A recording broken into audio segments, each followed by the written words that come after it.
अस्सलामु अलैकुम वरहमतुल्लाहि वबरकातुहू। मैं हूं आपका दोस्त खिज़र हुसैन करीमी और आप देख रहे हैं KHK न्यूज़ HD। आज हम लेकर आए हैं ज़िला बहावलनगर की तारीख़ और यहाँ कायम तारीख़ी किलों की स्पेशल स्टोरी। अगर आपने अभी तक चैनल को सब्सक्राइब नहीं किया तो बराए मेहरबानी चैनल को सब्सक्राइब कर दें और बेल आइकन को दबा दें।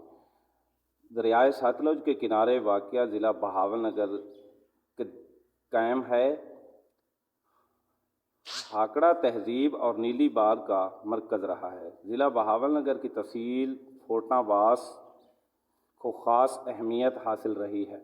कभी तहजीब का गवारा और सरसब्ज़ व शादाब इलाका था और अब भी माशाल्लाह बहुत ही खूबसूरत और सरसब्ज़ इलाका है।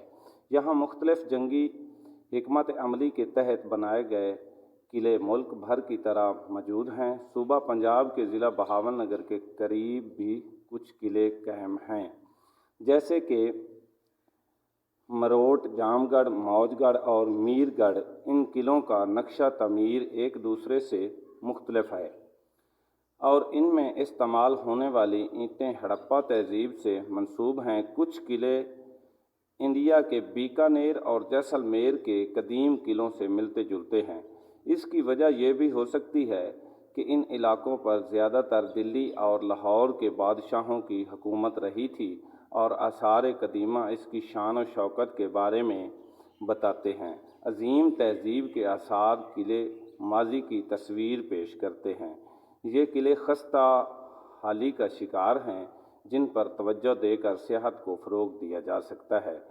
किला मीरगढ़ बहावलनगर और शहर से तकरीबन 19 किलोमीटर दूर कायम है और ये तकरीबन 1799 में किला मीरगढ़ की बुनियाद नूर मोहम्मद ख़ान बहावलपुर में अब्बासी दौर हुकूमत में रखी थी और मिट्टी की ईंटों से बने इस किले की दीवारें तकरीबन 28 फुट ऊंची हैं और इनकी चारों तरफ गोल कोने बनाए गए थे।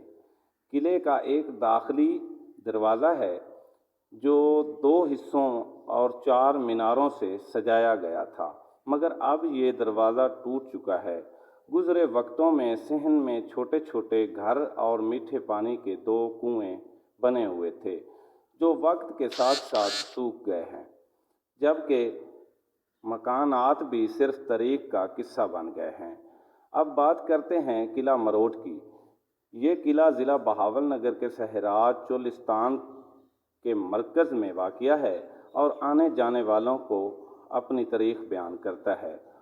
मरोट किला का बड़ा हिस्सा अब गायब हो चुका है, लेकिन किसी ज़माने में यह हुक्मरानों की शान और शौकत की अलामत बयान करता था। मरोट किला की बुनियाद चट्टू के हुक्मरान ने रखी थी। शेर शाह सूरी के दौर में इस किले की मुरम्मत की गई, क्योंकि ये मुल्तान और दिल्ली को मिलाने वाली गुज़रगाह के साथ वाक़या था। किला मरोट को इस वक्त ज़्यादा अहमियत हासिल हुई जब शहनशाह जलालुद्दीन अकबर यहाँ ठहरा और उसने 1926 हिजरी में एक मस्जिद भी तमीर कराई, जो आज भी माशाल्लाह मौजूद है। अब चलते हैं किला मौजगढ़ की तरफ। ये बहावलनगर से तकरीबन 70 किलोमीटर के फासले पर वाक़या है। किला मौजगढ़ अपने वक्त में एक शानदार किला था। इस किले को शहनशाह मारूफ ख़ान कहरानी ने 1743 में तमीर करवाया था। मौजगढ़ किला पुख्ता ईंटों और मिट्टी से बनाया गया था, जिन पर चमकदार टाइल्स लगाई गई थी। इसमें एक गुंबद भी तमीर किया गया, जो किले से तकरीबन 400 गज जनूब में है। किले में बंदे का सामना करने वाली बैरूनी और अंदरूनी ईंटें कई जगहों से गायब हो गई हैं, जो मिट्टी की ईंटों के गढ़े को बेनकाब करती हैं। दीवारों को नीम सर्कलर गढ़ों से मजबूत किया गया था, लेकिन अफसोस के हुकूमत की गफलत की वजह से इसकी तारीख मिटती जा रही है। अब करते हैं किला जामगढ़ का कुछ किस्सा बयान। किला जामगढ़ खूबसूरत जली हुई ईंटों से तमीर किया गया है, जिनमें से अक्सर अब भी अपनी असल شکل میں موجود ہیں۔ یہ قلعہ میر گڑھ سے تقریباً 9 کلومیٹر کے فاصلے پر واقع ہے۔ اس قلعے کو 1788 میں جام خان معروف فانی نے تعمیر کروایا تھا۔ یہ قلعہ مربع شکل کا ہے اور اس کا مربع ہر طرف سے 114 فٹ کا ہے۔ قلعے کی دیواریں 28 فٹ اونچی ہیں، جبکہ کونوں پر گول گڑھوں سے مضبوطی فراہم کی گئی تھی۔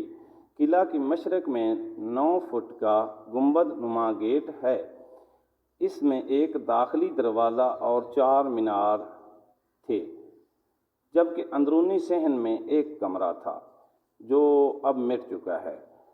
ویسے بات کی جائے اب حکومت کی، تو حکومت کو چاہیے کہ ان قلعوں کو تحفظ فراہم کیا جائے اور ان کو کچھ قدرے بہتر بنانے کی کوشش کی جائے تاکہ سیاحت کو فروغ مل سکے اور بہاول نگر کی تاریخ جو ہے وہ ملتی رہے۔